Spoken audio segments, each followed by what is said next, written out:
Another example of a force times delta x, where the delta x is what changes, is work done in moving something in outer space.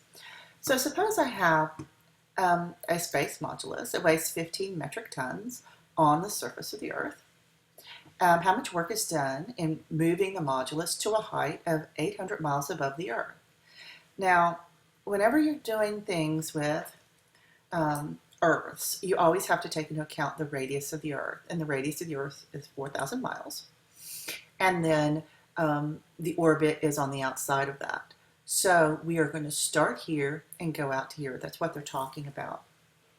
Now, I told you you needed to know Newton's law of universal gravity, F is K, m1, m2 over d squared. I haven't given you K, I haven't given you M, either M. What if we just notice something? K is not changing, M1 is not changing, and M2 is not changing.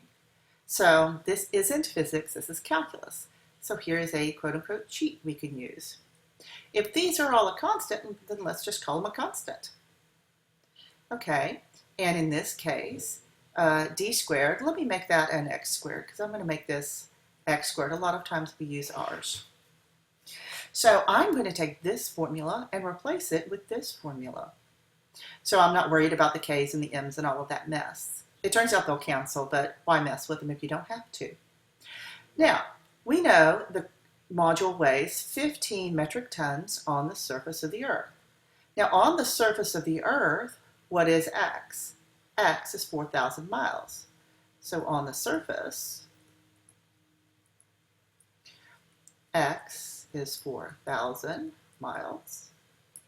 And the force, or its weight, because weights are force, is 15, and I'm not going to try and write that out. We'll leave it like this.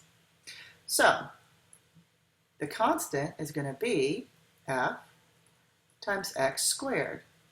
So this is 15 times 4,000, or 240,000,000. Now please feel free to put this in scientific notation. Next, we need to find the increment of work. The amount of work to move it, an increment, is going to be the force times the distance increment. All right. Now, the force is C. Oh, goodness gracious. 240,000,000 divided by x squared times delta x. This is delta W.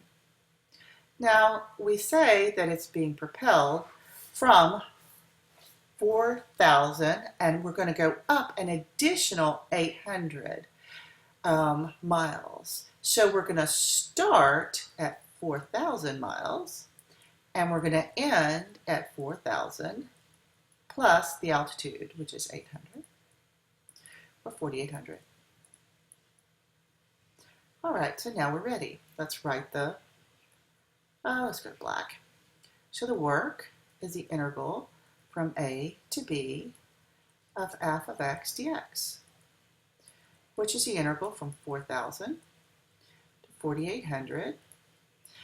Now the force is, yes, 240,000,000 divided by x squared dx. Okay, this is a straightforward calculation now. So this is minus 240,000,000 divided by x, got the negative sign, evaluated at 4,000 and 4,800. So the work becomes, now I'm just going to factor this out, minus 240,000,000 times 1 over 4,800 minus 1 over 4,000. And it turns out this is 10,000 mile tons. Now don't worry about the units. They're not standards. That's okay.